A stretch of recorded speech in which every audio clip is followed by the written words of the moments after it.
Good morning dear students, स्वागत है आप सबका हमारे यूट्यूब चैनल बंसल एकेडमी के ऊपर। डियर स्टूडेंट्स, आज की क्लास में हम इम्पॉर्टेंट करंट अफेयर डिस्कस करेंगे जो आपके एग्ज़ाम पॉइंट ऑफ व्यू से बहुत इंपॉर्टेंट है।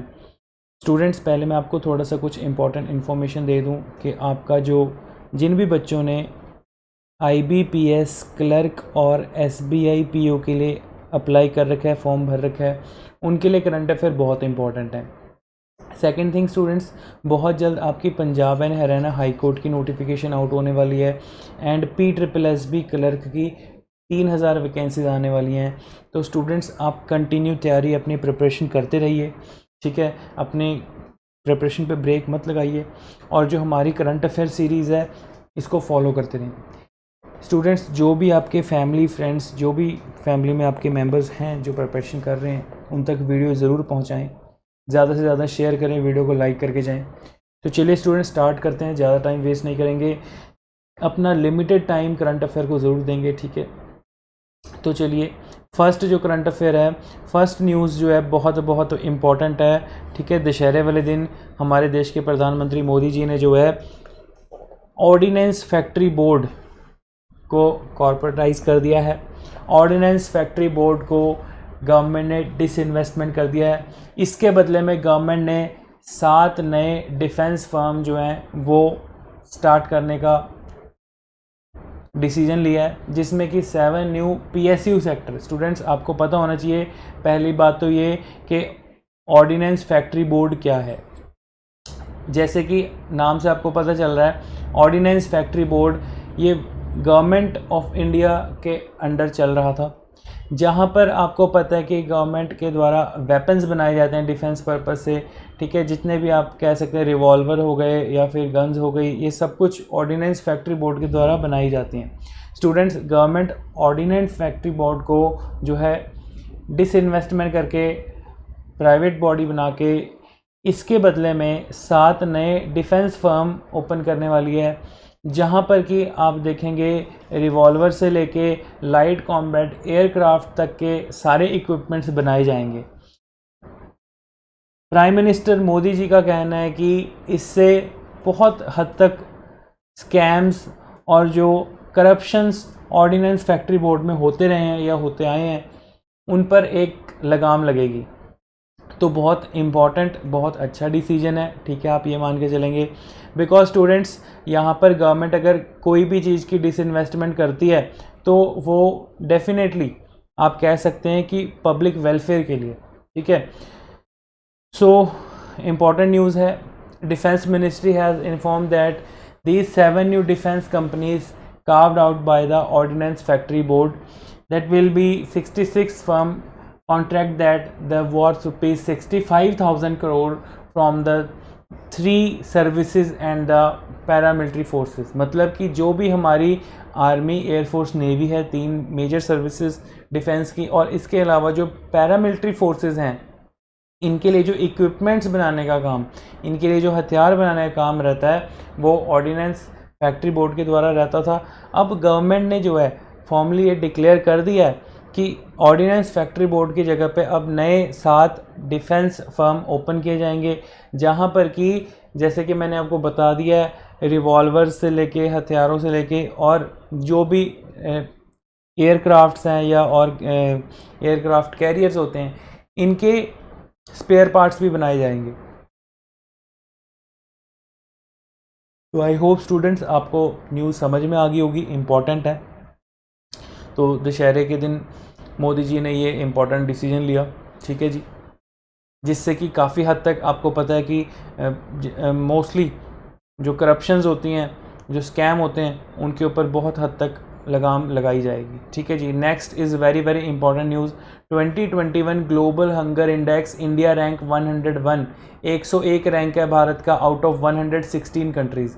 116 देशों में से भारत का रैंक 101 नंबर पे, 116 कंट्रीज़ में से 101, 101 नंबर पे। क्वेश्चन एग्ज़ाम में आप कह सकते हैं 100% पूछा जा सकता है स्टूडेंट्स। तो आप ये देखिए कि जो ग्लोबल हंगर इंडेक्स है, उसमें हमारा देश कितनी पीछे है, ठीक है। तो बहुत सारे कारण हैं स्टूडेंट्स, कोई एक कारण अगर मैं आपको बताऊं तो नहीं है। पॉपुलेशन पोवर्टी रेशो इतनी हाई है, ठीक है। तो ग्लोबल हंगर इंडेक्स में देश का रैंक जो है 101 है, 101 आउट ऑफ 116 कंट्रीज।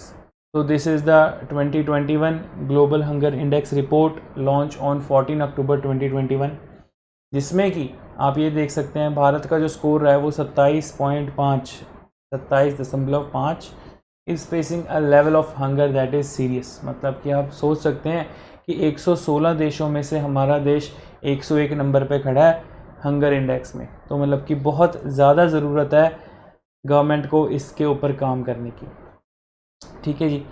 तो इम्पॉर्टेंट है। और साथ ही कुछ और देशों का भी डाटा है। पाकिस्तान में का जो रैंक है वो 92 है, बांग्लादेश का रैंक 76 है और नेपाल का रैंक भी 76 है 116 देशों में से। तो स्टूडेंट सेकंड थिंग, बहुत सारे लोग कंपेयर करने लग जाते हैं। यहाँ पर कंपैरिजन बिल्कुल भी नहीं है पाकिस्तान, बांग्लादेश, नेपाल के साथ इंडिया का। रीज़न बिहाइंड कि इंडिया की पॉपुलेशन देखिए आप कितनी ज़्यादा है, ठीक है जी। तो पॉपुलेशन जहाँ पर ज़्यादा होगी डेफिनेटली वहाँ पर आप देखेंगे कि ये रेशो भी हाई रहेगा, ठीक है। उसके बाद स्टूडेंट्स आगे नेक्स्ट देखते हैं। नेक्स्ट इम्पॉर्टेंट जो इन्फॉर्मेशन है, UNHRC, इंडिया फिर से री इलेक्ट हुआ है United Nation human right council for record 6th term in overwhelming majority. So students, overwhelming majority means आप ये कह सकते हैं भारत फिर से United Nation human right council का सदस्य चुना गया है और बहुत बढ़िया मेजॉरिटी के साथ चुना गया है, ठीक है जी, बहुत बढ़िया वोटों के साथ जो है, ठीक है। So United Nation human right council क्या है स्टूडेंट्स, ये मैं आपको पहले बता दूं। जैसे कि आपको पता है कहीं पर भी मानव संसाधन या हम देखते हैं ह्यूमन राइट्स की वायलेशन होती है, उस चीज़ को रोकने के लिए यूनाइटेड नेशन की ब्रांच है United Nation human right council, ताकि जहाँ पर भी जिस भी देश में, जिस भी क्षेत्र में, जिस भी एरिया में कोई ऐसी वायलेशन हो रही है उसको रोका जा सके, उसके ऊपर लगाम लगाई जा सके, ठीक है जी। So India was reelected to the United Nation human right council with 184 votes in a 193 member assemblies, while it required majority of 97. So India's current term of UNHRC was to end it the December 31st 2021. तो मतलब कि जो भारत की ये जो term है ये कब तक रहेगा, 31 दिसंबर 2021 तक, ठीक है। इम्पॉर्टेंट है। तो स्टूडेंट्स ये आपको पता होना चाहिए कि जनरल असेंबली में भारत री इलेक्ट हुआ है, फिर से चुना गया है, यूएन की बॉडी का सदस्य है, ठीक है जी। और United Nation human right council जो है इसका काम क्या होता है ये आपको पता होना चाहिए। जो भी कंट्रीज़ में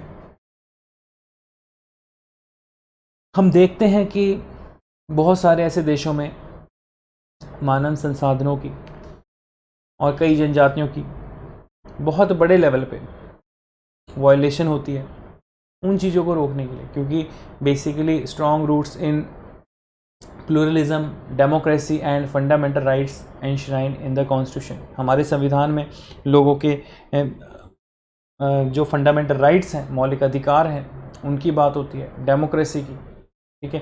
तो ये सबसे ज़रूरी चीज़ है कि यूनाइटेड नेशन, जैसे मान लीजिए अफ़गानिस्तान में आप देख रहे हैं हो रहा है, या और देशों में कहीं पे भी ऐसा होता है, तो यूनाइटेड नेशन उस चीज़ पर कोई ना कोई अपनी हरकत लेता है, ठीक है जी। तो आई होप आपको समझ में आ गया होगा। तो नेक्स्ट है आगे students, Moscow format meeting on Afghanistan, India to attend Moscow format talks, the first formal meeting with Taliban. तो स्टूडेंट्स जैसे कि आपको पता है कि इंडियन गवर्नमेंट और इंडिया टेररिज्म के साथ कभी भी कोई बाईलेटरल टॉक में शामिल नहीं होता।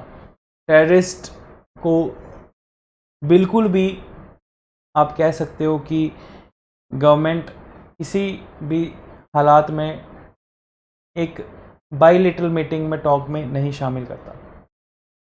यहाँ पर लेकिन मॉस्को में अफ़गानिस्तान के साथ, अफ़गानिस्तान के मुद्दे के ऊपर रशिया में रशियन गवर्नमेंट ने ये मीटिंग रखी है, जिसमें कि भारत को भी इनवाइट किया गया और इंडिया को इस फॉर्मल टॉक में किसके साथ फॉर्मल मीटिंग के लिए, तालिबान ने अपने आप को, स्टूडेंट्स मैं बता दूं कि जब से तालिबान ने अफ़गानिस्तान को कैप्चर किया, तालिबान एक बहुत बड़ा मिलिटेंट ग्रुप है, एक आतंकी संगठन है जो कि बिना लोकल सपोर्ट से नहीं बन सकता। अब तालिबान अपने आप को सेल्फ डिक्लेयर, उन्होंने इंटीरियम गवर्नमेंट अपनी बनाई है, अपने आप को ये दावा कर रहा है कि हम अफ़गानिस्तान में अपनी गवर्नमेंट बनाएंगे, अपनी रूलिंग पार्टी बनाएंगे और अफ़गानिस्तान को प्रॉपरली चलाएंगे। लेकिन तालिबान ने कुछ ऐसे मिलिटेंट एक्टिविटीज़ रिसेंटली, आपको पता है कि जैसे जम्मू कश्मीर में जो हो रहा है, या तालिबान अफ़गानिस्तान के अंदर ही जो कुछ कर रहा है, तो उन सब चीज़ों को भारत सपोर्ट नहीं करता और हमारी गवर्नमेंट बिल्कुल भी इस तरीके की कोई नेगोशिएशन में, कोई बायलैटरल टॉक में शामिल नहीं होती। लेकिन रशिया ने जो है इस चीज़ को लेके इंडिया को एक विश्वास दिलाया है कि ये चीज़ें बायलैटरल टॉक से सॉल्व हो सकती हैं, ठीक है जी। तो इसलिए यहाँ पर जो है इंडिया को भी शामिल किया है फेस टू फेस तालिबान के साथ बायलैटरल टॉक में।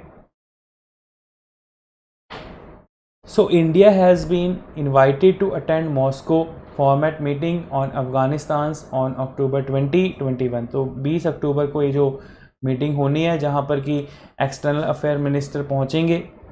Meeting will be attend by representative of the Taliban. तो जो तालिबानी रिप्रेजेंटेटिव्स होंगे उनके द्वारा मीटिंग अटेंड की जाएगी, मतलब कि तालिबान की तरफ से अपने कुछ ऐसे चेहरे भेजे जाएंगे, डायरेक्ट वहाँ पर मिलिटेंट्स नहीं आएंगे, ठीक है, जो तालिबान ग्रुप को चला रहे हैं, लेकिन उनके द्वारा कुछ रिप्रेजेंटेटिव्स को भेजा जाएगा। तो India will be participating in it at the joint secretary level.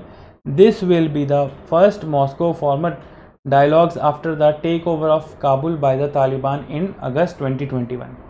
So the meeting is likely to be the first time India will meet the Taliban face to face since the setup of the interim government last month. जैसे कि मैंने आपको बताया कि last month Taliban ने declare किया अपनी इंटीरियम government को अफ़गानिस्तान में, उसके बाद से लेके अब तालिबान के साथ फेस टू फेस मीटिंग जो भारत की होने जा रही है, आमने सामने जो द्विपक्षों की वार्तालाप होगी, उसमें इंडिया जो ऑलरेडी अफ़गानिस्तान के साथ पहले अच्छे रिलेशन थे और जो इंडिया की इन्वेस्टमेंट्स हो रखी हैं अफ़गानिस्तान में, उन मुद्दों को लेके चर्चा किया जाएगा। तो देखते हैं क्या नतीजा निकलता है। तो आई होप स्टूडेंट्स आपको समझ में आ गया होगा, ठीक है जी। तो स्टूडेंट्स आज हमने कुछ इम्पॉर्टेंट न्यूज़ डिस्कस की। इन्हीं न्यूज़ में से क्वेश्चंस निकल के आते हैं और जो भी यूनाइटेड नेशन अपनी रिपोर्ट जारी करता है, डेफिनेटली उनके ऊपर जो भी रैंक्स ऑर्डर्स जारी होते हैं उनके ऊपर डेफिनेटली एग्ज़ाम में क्वेश्चन पूछे जाते हैं। तो इन चीज़ों का ध्यान आप लोगों ने रखना है स्टूडेंट्स।